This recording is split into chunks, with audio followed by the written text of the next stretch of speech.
to name a demon is to make it yours.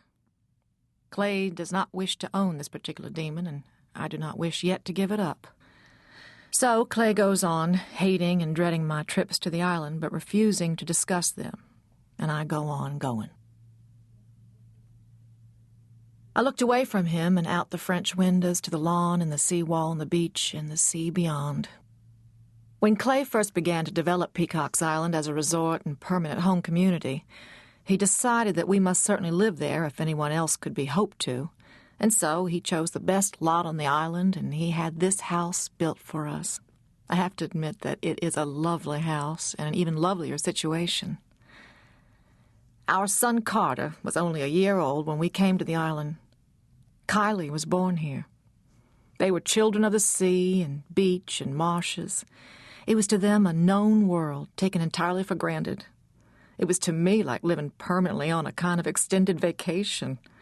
I was born in Greenville and grew up in a succession of small South Carolina towns. Sometimes I wake up before dawn and I think, have I overslept? I didn't hear the garbage trucks. I'm going to be late for school. My lucky children, I've often thought, to gauge the rhythm of their days by surf and wind and the dawn chorus of 100 different shorebirds, not ever to have known anything else. It seems so exotic to me, foreign somehow. I used to say this to them when they were very small, to try and explain this strange, suspended feeling that sometimes woke me in the earliest hours of the day, but I could never do so, or at least not to Carter. "That's dumb," he would say. "I don't see how you can still feel that way when you've been living here so long. This is better than garbage trucks and traffic any day. This is better than anything." Carter, my pragmatist, so like Clay. To this day, I do not think anything out of his earliest childhood stalks him in the dark. But Kylie always knew. How, I don't know, but she did. She would ask endlessly for the story. "Tell me about what you heard in the morning when you were little, Mama. Tell me about the garbage trucks and the lawn mowers and the carpool horns." "What do you want to hear that?" I would say. "This is much nicer. This is nature, pure and simple. Very few people are lucky enough to just hear natural sounds when they wake up." But she was unpersuaded. "Will you take me to see the garbage men sometimes?" she would say, over and over. "Will you take me where I can hear a carpool horn?" Kylie and Carter went to the Island Country Day School and were picked up at the end of our lane by a smart, quiet little school bus painted in the muted Peacock School tan and green. "All right," I said finally. "Okay, we'll go spend a weekend in Columbia sometime soon, and you can see the garbage men and hear the carpool horns." We never did that, though. Somehow we never did. Technically, the island is the back third of Peacock's Island, the westward third, the marsh third. It is separated from the larger bulk of Peacock's Island proper by a tidal estuary that is full only twice a day. It is another place entirely, eons older, wilder by millenniums. I don't think it ever had a name, since it is, of course, a part of the larger mass. In my lifetime, in my time here, it has always been known simply as the island, usually shortened to Peacock's. There is literally no other place on earth like it. It is possible to encounter in a day's walk or a canoe trip bald eagles, ospreys, wood storks, an amazing variety of herons, wading birds, and songbirds. I have seen during my summers there white-tailed deer, bobcats, foxes, wild pigs, and some fleeting things I will never be able to name. The ponies are aberrations. No one is quite sure where they came from. The panther that my grandfather swore he heard in the nights should not have been on the island at all, since no one has seen or heard of a panther in the Ace Basin since time out of mind. I certainly never saw one, but I believe there was one in my grandfather's time. Clay was still looking at me, studying my face calmly and gravely as he had been studying the Wall Street Journal, waiting, I knew. "I'm almost through with the studies for the new painting," I said. "Got everything but the light on the inland waterway at sunset. It's different from anywhere else. It's deeper there, and the water moves a lot more. That changes the light entirely. I really want to get that. I think a night or two would do." At first, when I started to spend time over on the island by myself, I used it as an excuse for the creation of a series of paintings of the marshes in all seasons and at all times of day. I had not then painted in 20 years, but I did a lot of it once, and I have 2 solid years of training in the fine arts of converse. After a while, I could tell that the work I was now doing was good and getting better. Now, when I went to the island, it was not only that I was leaving peacocks. I was going to something that was important to me on many levels.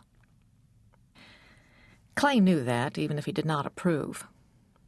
I was good enough so that the handful of small galleries on peacocks and a few on some of the large islands, and even one in Charleston, carried my work. He could not argue that it was self-indulgence alone that drew me back and back to the island, and to be fair, I knew that he was proud of me. He had another weapon in his arsenal, though, and I knew now, without his saying so, that he was about to empty it.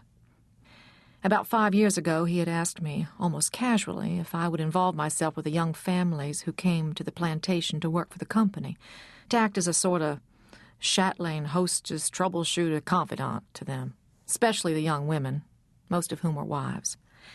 "You know," he said, "give dinner parties for them when they get here so they can get to know the others. Show them around. I'm aware that it can get sort of cliquey here, especially if they're slated to stay for a long time. You could be a godsend." Clay argued, when he put his proposition to me, that he could not afford to take the time to arbitrate this sort of thing, and if left unattended, it could come to wreck the famous peacock's morale. I thought the whole thing tiresome, heartbreaking, and entirely thankless, but I could see that he was right. Somebody needed to take hold of the newly arrived young. I just did not think it should be me. But Clay did, and I could hardly refuse. I had not yet found refuge in my painting when he asked, and even I could see that if I did not find something outside myself to occupy me, I was going to be in serious trouble. I've always known that he asked more for my benefit than for the cadet corps of the Peacock's Island plantation. I knew now with absolute certainty that he was about to produce a new crop of the needy young. "Don't tell me," I said. "Let me guess. A new crop of lambs is incoming as we speak." "Yep," Clay said. "So, I didn't know you had anything new on the books." "I don't strictly," he said. "There's something on the horizon, a marsh property a ways from here that's looking real good, but I wasn't going to start staffing for it yet.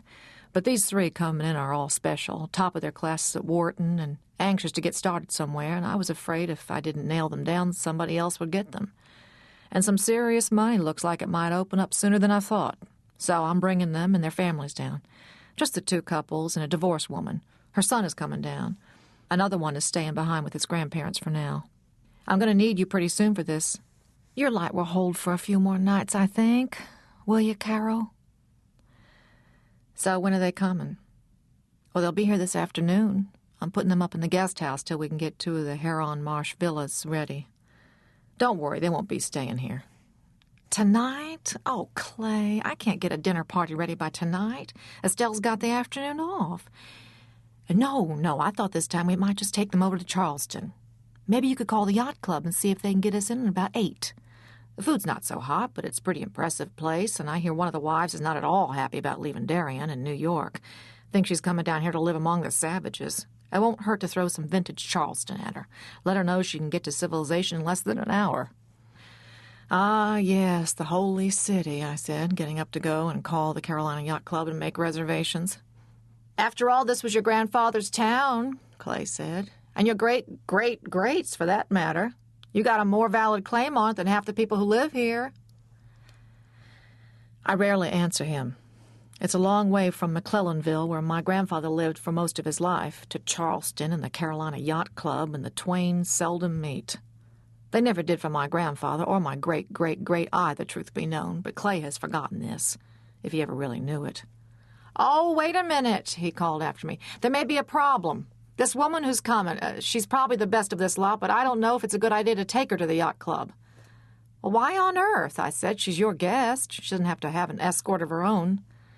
"She's black," Clay said. "It might be a little uncomfortable for her." "Uncomfortable is not precisely the term I would have used," I said.